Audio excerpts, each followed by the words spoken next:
Bai, martxoak 8ekin zeuze berezi ingo ote egun. Bai, bueno, baina martxoak 8 egunero da, ezta?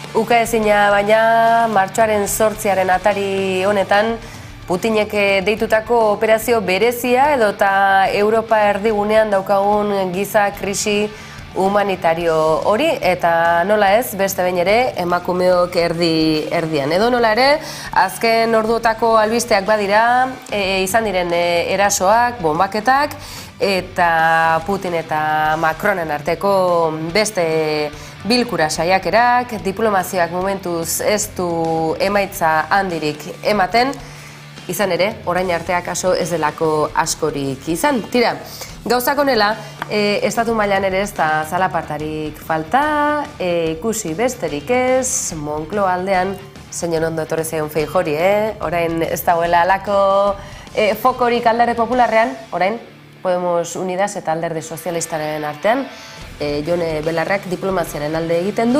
Sánchezek Yolanda Díazen ukorik gabe, arma batzuk, gutxi batzuk, baina zerbait bidali du. Porque yo entiendo que haya gente que diga, tenemos que hacer algo, es urgente hacer algo. Y los partidos de la guerra, obviamente, te dicen, muy bien, enviemos armas.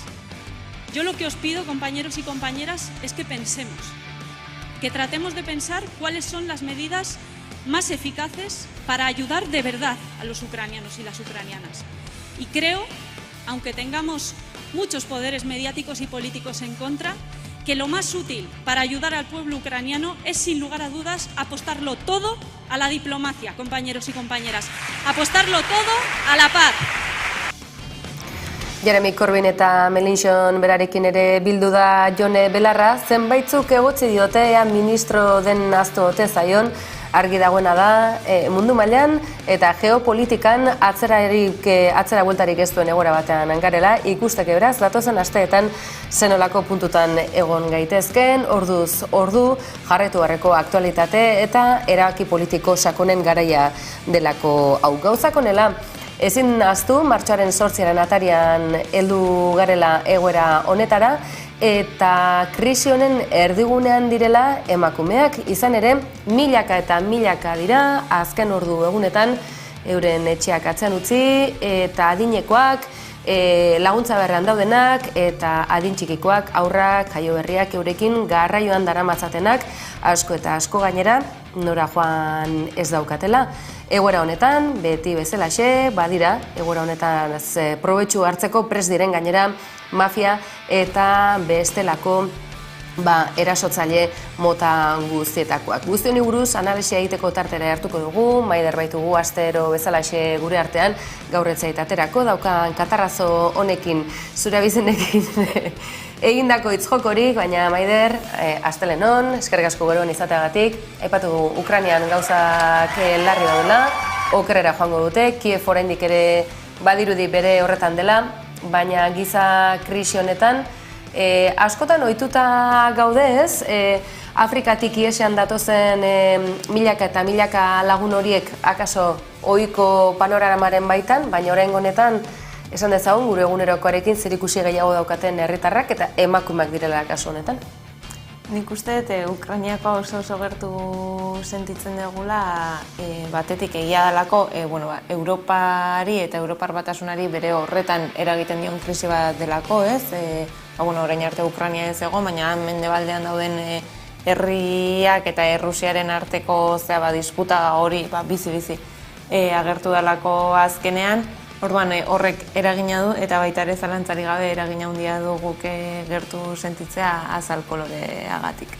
Eta horregatik az ezaigu Saharan, Palestinan, Sirian, egon dian gatazka guztiak, hori ere begira feministatik aztertzea da, nola Siriatik datozenei edo ez dakite Lesbosen oraindik hor kartzela bihurtutako irla hortan nola dauden errefuxiatu asko eta asko ezin Europara sartu, eta aldiz ireki zaizkien ateak parez pare Ukrainiatik errefuxiatutako guztiak. Horrek ez du esan nahi, jakina egin behar ez denik.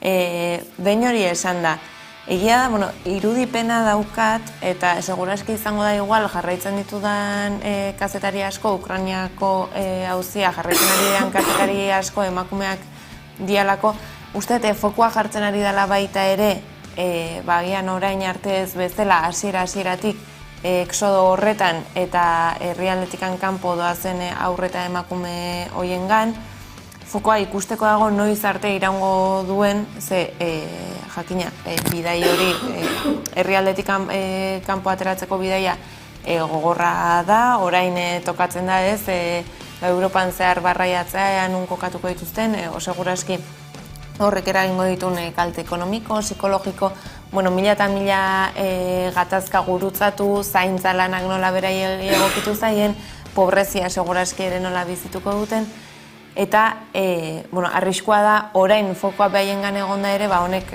zenbat eta gehiago iraun, orduan eta gehiago aztuko gehala haietaz. Eta orduan beti gertatu izan den bezala, oraingoan ere gerrari ez diogu emakume aurpegiri jarriko, ez gaur Berriako kazetari Amagoia Mujikak esate zuen bezala, berahan baitago.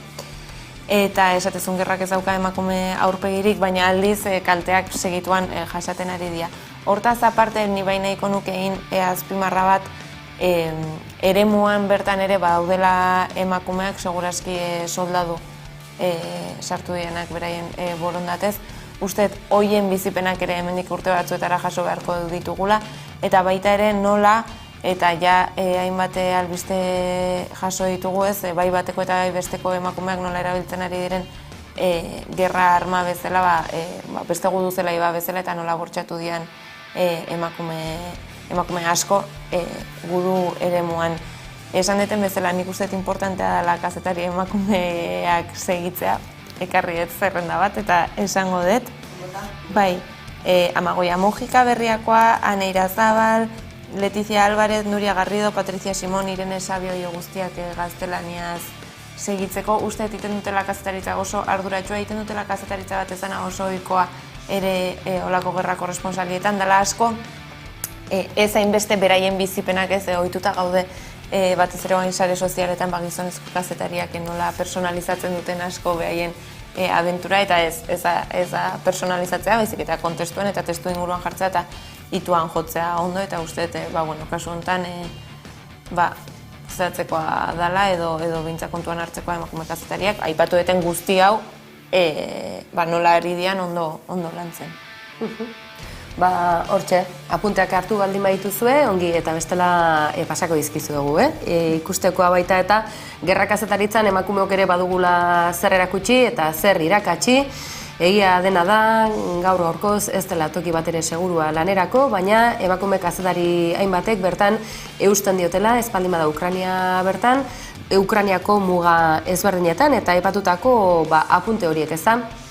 Honezkero, iesean diren milaka eta milaka emakumearen etorkizuna eta atozen ordotako bizipenak zeintzuk izan daitezken, eta emakumea nola den erasutua sistematikoki gerratea datorrenean edota gerrataren atarian, ez baita aztekoa, Ukrainean azken hamarkadan izan den gatazka zibila eta Errusiaren alde edota jatorri errusiarra zuten biztanleek izan duten jazarpena, hori ere badirudi eta azken ordu eta egunetan kasik zenbait erabidek aztu egin dutela. Egoera honen baitan aurrekaririk gabeko neurriak ere bai, Russia Today izate baterako ikusteko aukerarik ez behintzat modu legezkoetan, badakizue garai digital otan alegala den aukera beti dela denen eskura, baina hori futbolerako bakarrik baliatzen duzuenok, jakin, halako iturriak ere badirela eta eskuragarri gainera. Edonola ere, Paulo González, kazetariaren egoerarekin kezka ezin dugu eskutatu, nabarnitzen asteburuan ere elkartu dira bere bizilagunak, baita senideak ere, Edonola ere, Estatu Espainiarreko inteligentzia zerbitzuen jasarpenare jasan du familiak eta kezkatzekoa bere egoera azken astebetean ez delako bere berririk izan, eta filtratutako informazioen arabera bere egoera bereziki larria izan daiteke, gerra preso egoeran ere egon daitekelako kazetari euskalduna. Entzun ditzagun, Nabarnizko alkatearen hitzak asteburuan berarekin elkartasunez sendiari babesa emanez egin duten elkartaratzea. Baina zenbait agintari ezeroso suertatzen zaizkio kazetari independenteak, kanal eta ikuspuntu ofizialetatik lan egiten dutenak, eta izeltzeko ahaleginak egiten dituzte. Honen erakusle da Pablo eta bere familia pairatzen ari diren jasarpena Espainiako inteligentzia zerbitzuen aldetik.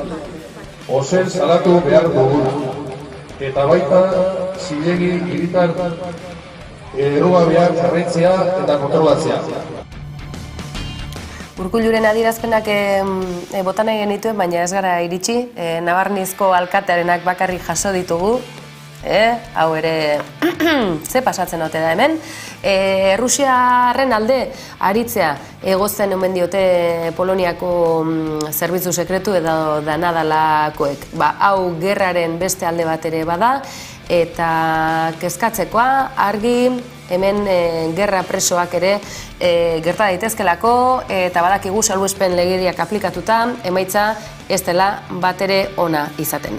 Gauzak honela, Ukrainiari begirik ez diogu kenduko, beti ere ardatza geopolitikoa ezarrita, ez baita ahaztekoa, gertatzen ari den gatazka honen atzean, azken urteetako bilakaera baten ondorio ere badagoela, beste hainbat auziren artean, beraz ikusteke datozen orduotagunetan zer gertatuko den. Bien bitartean, gaurko unak utzetako bestelako aktualitate gai helduko diegu, baina horretarako tartetxo bat.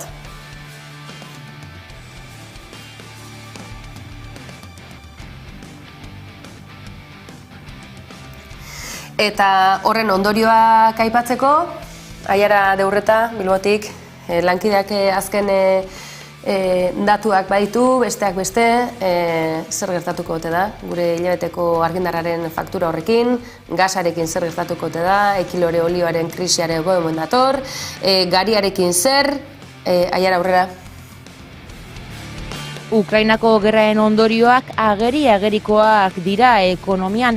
Argindarraren prezioa maksimo historikoetan dago. 16,76 igo da gaur argindarra. Gazaren prezioak gora egin ostean, garestitu da argindarra Errusiak Ukrainan egindako inbazioaren ondorioz. Maksimo historikoetan argindarra ez ezik gasolioa eta gasolina ere daude, eta gidariek nabaritzen dute depositoa betetzean. Euro eta 70 zentimo balio du diesel litroak eta gasolarenak koska bat gorago dago. Euro eta 19 zentimo litroak. Prezioak gora eta gora egiten du eta badirudi etenik ez duela. Argindarra, energia, gaza, erregaiak eta lehengaiak geroz eta garestiago daude. Ukrainako gatazkaren galera ekonomikoak gainera gero eta handiagoak ere badira. Tartean garraio enpresak egun batetik bestera gidari falta nabaritu du. Araba, Bizkaia eta Gipuzkoan bizitiren 3.000 ukrainerretatik ehundaka lan egiten dute sektore horretan. Eta askok etzerako bidea hartu dute. Hala gatazka luzatuz gero garraioen etetea ekar dezake.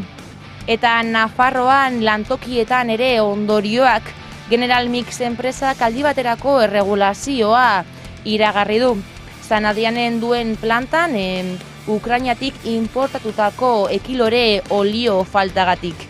Zuzendaritzak 52 egun lan erregulazio proposatu ditu, bilabetetan banatuta.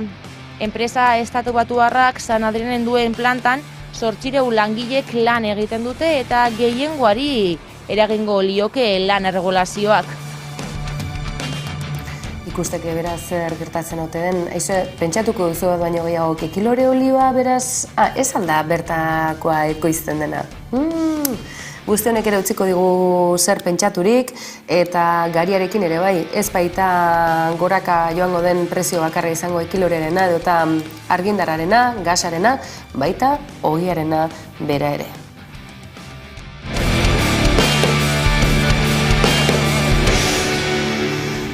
Eta gaur-gaurkoz, auzi saioa bertan bera geratu bada ere, Kote Cabezudo fotografoaren auzia ezin dugu ahantzi. Izan ere, askok aipatu edo gogoan izango zenuten Iruñeko San Ferminetan gertatutako taldean egindako eraso hura eta zenolako zalaparta izan zuen. Kasu honetan, biktimen kopuruaren handitasuna eta erasoak zenbatetan biderkatu ziren aintzat hartuta, ez alta pixka bat susmagarria halako kasu larri batek ez izatea, halako oihartzuna eta izan duen ibilbidea bera ere. Hasteko eta behin, berreskura dezagun akusazio partikularraren lanetan dabilen abokatuaren adierazpena, izan ere hauxe da frogatu nahi dutena. Urte guzti hauetan, bere lan edo jardun profesionala, emakumeak, adingabeko emakumeak kasu askotan, erasotzeko baliatu izan duela erasotzaile honek. Sistematikoa izan dela alegia eta testuinguruaz eta inguruko bestelako arduradunen onespenaz edota nolabait utzikeriaz baliatu dela hau dena gauzatzeko.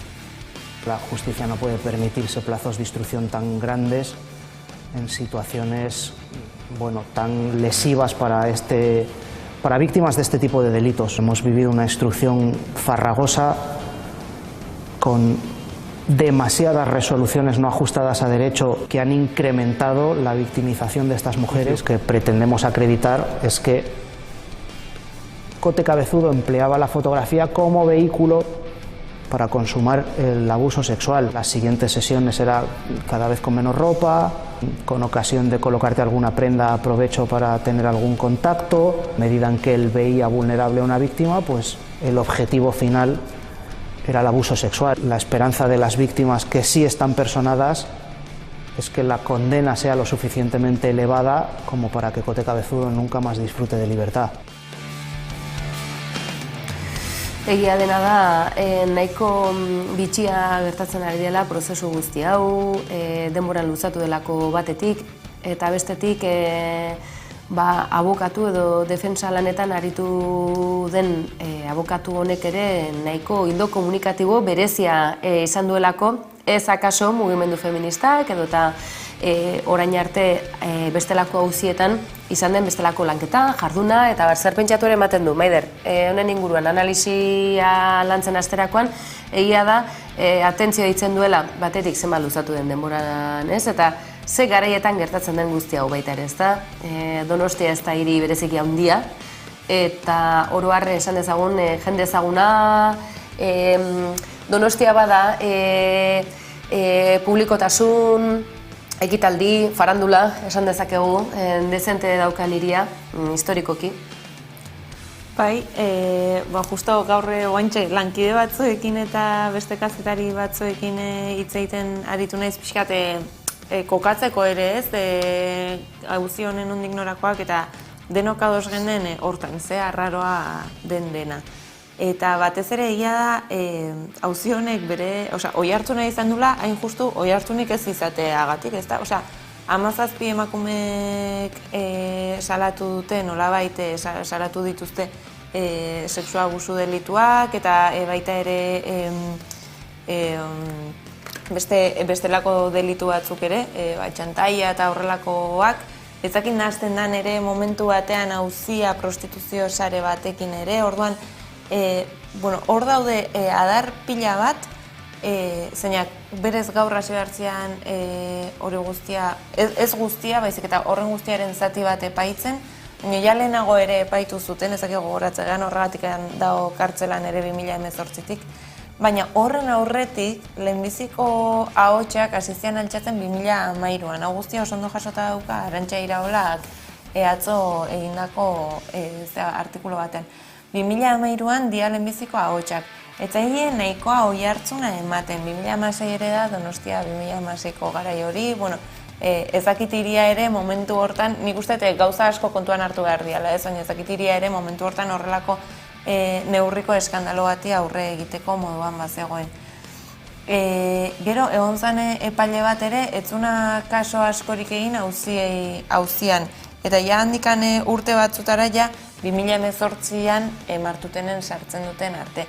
Eta fiskalak ala ere sekulako espetxe zigorra eskatzen du kabezudorentzat, argazkilariarentzat, eta hala ere ez, oraindik udala ez da publikoki esango dugu jarrera irmoa ez du eduki biktimen aldean mazazpi, eta gaur beste batek deklaratzeko modua baute zegoen galdetzen zuen akusazio partikularrak epaileari. Orduan, jakin badakite gehiago badaudela, ez da lehenengo aldia ere dimentsio askotako horrela argazkien bitartez eta erditxantaia eta argazki erotikoa baino gero zurik nahi eran erabiltzen zaitut eta pixkate horrelako kasua heltzen zaigula, ez Donostin, ez da lehenbiziko aldia, baina Iruñan ere orain dela gutxi gertatu zen ere modeloen beste agentzia batean. Nik uste modus operandi oso antzekoa dela, Donostin ere tatuatzaile batekin gertatu zen, argazkiekin. Eta harritzekoa da hori ez egotea salaketa irmo bat, eta antza danez, tipo honek botere handia bazuen, Donostiko alto estandineko eremu batzuetan, eta agian ez ote den horregatik, gertatzen dena da ere, salatu, zuzenean jarri dituztela hor dianan garai bateko Donostiko politikari batzuk, eta politikari horrek orain zehazki eskatzen dio defentsari 300.000 euroko kalte ordaina bere irudia zikintzagatik ez. Orduan, gutxienez 5 asteko epaiketa espero da, gaur lehenengoa ja atzeratu dela, beraz, argia eta garbia ez dirudi izango danik eta nahiko korapilatxua izango da. Eta nik uste dut hor, feministok gertutik segitu behar degula, bai informatzeko momentuan eta baita ere, auziaren ondik nolakoak izan diren ikusteko momentuan. Balaxe, honek ere izango duela segida eta jarraipen ere ematen saiatuko gara, ahalik eta modu objektiboenean, izan ere, akaso ez da erasoen kopurua nori eta nola egin, baizik eta testuingurua ere ze nola garatu den urte guzti hauetan, hainbeste gizonek halako permisibidadea edukitzeko emakumez abusuak egin eta gainera kasi horretatik bizietekina ateratzeko.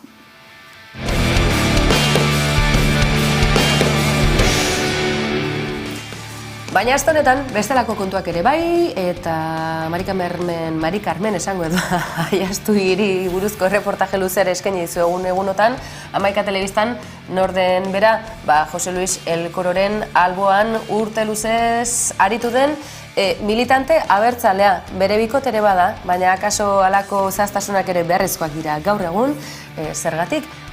Transizioaz geroztik, Euskal Gatazkan, alkaten mugimenduan, eta gaur daño asko izan direlako, itzelan geratu diren Euskal Herritarrak, eta urtonetan Monzon Ganuza sariarekin ibilbide guzti dire aitortu nahi zaio, Mari Carmen Aiaztui Bergarako emakumeari. Aurtengo Monzon Ganuza Euskal Utopiko sari simbolikoa Laida Lertxundi artistak egindako pieza izango da. Jose Luis Elkorok eta Mari Carmen Aiaztui jasoko dute. Telesforo Monzonek eta Maria Josefa Ganuzak bezala bizitzaren ardatz nagusi Euskal Herria, Euskara eta Euskal Kultura izan dituzena komentzeko Monzon Ganuza saria sortza erabaki zuten iaz, Ola Sodorra Fundazioak eta Bergarako udalak.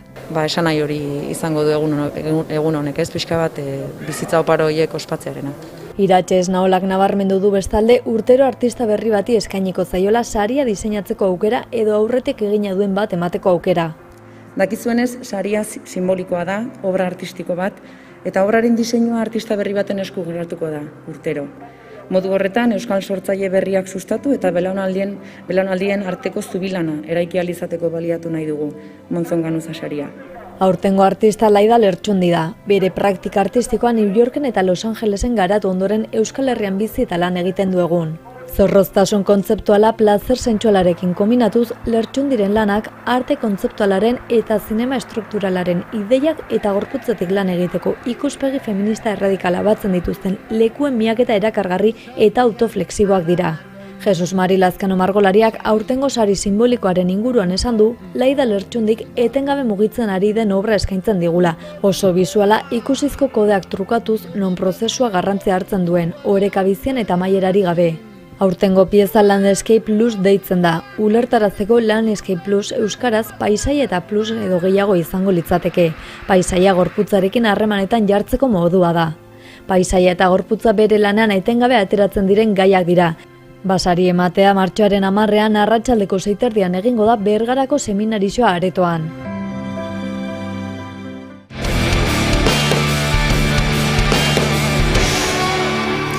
Eta bagoazela pixkanaka, aste honetako musika zuzenean super saioko elkarrizketa nagusia, Kerobia taldearekin. Zeharka ikutzen ditut Saturnoren eraztunak dira. Esan genuen, orain ja 8 urte, 7-8 urte, nikatuta geundela, ez zegoela magiarik, nik uste ditzau importantea dela, eta esan duzun bezala ez geneukala gehiagia eskaintzeko, gauza gehiago eskaintzeko. Eta horregatik hobeto zela, proiektua amaitu eta bakoitzak bere bidea hartzea. Claro, geroztikan gauzak pasatu dira, ezta? Eta azkeneko urte luze honetan gauzak pasatu zaizkigu, Kerobia zaharrari eta Kerobia berriari ere bai. Zela, Kerobiak musika nahi zuela, historia bat kontatu nahi zuela, eta horrekin nahiko zela. Hau da, sinetxo genuen hori, eta gutxinaka pausu batzuk ematen hasi ginen, Kerobia zaharra elkartuko ginen ospatzeko 20 urteak, eta bitarte hortan, esan genuen, pena merezi du Kerobiarekin jarretzeak. Zertan nijoa. Gure misio bakarra dela emanaldietan eta gure musikarekin ondo pasatzea.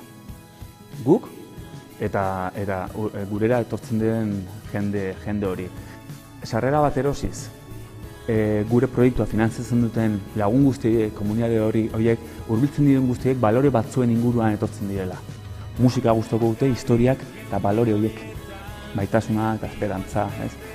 Eta oso emozionantea da nola kontzertuetan gora bizitza.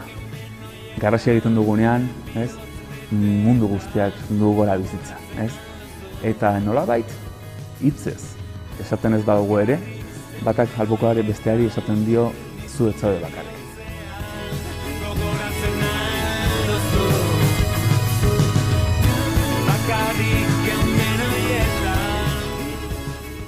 Berehala hasiko gara, biran, martxoaren 12an, hasiko gara Bilboko kafe antzokian. Martxoaren 18an Basteron egongo gara, Andoainen. Apirilean 8 eta 9 Gasteizen eta... 8an Iruñan, Zentralen eta 9an Gasteizen, Imiasen. Hori da. Eta gero apirilean 23an Dokan. Hauek dira, ez, aurkezpen... Eta gero tartean badago sorpresaren bat egongo da. Hori ere bai. Eta bagoazela, guk egun osoa pasako genuke hemen zuekin zuzenean, baina ez da posible, ez da, Maider? Ez da posible. Baina bukatzeko, aizue, gorpuzkintzekoak asarretu india, ez dakigu, baina izen aldatuta datozkigula. Kosmai Kosin, Inpernutik omendatoz, hauekin utziko zaitu zegu, bihar gehiago bakizue, eskerrik asko, kolpez-kolpe, jo, arte.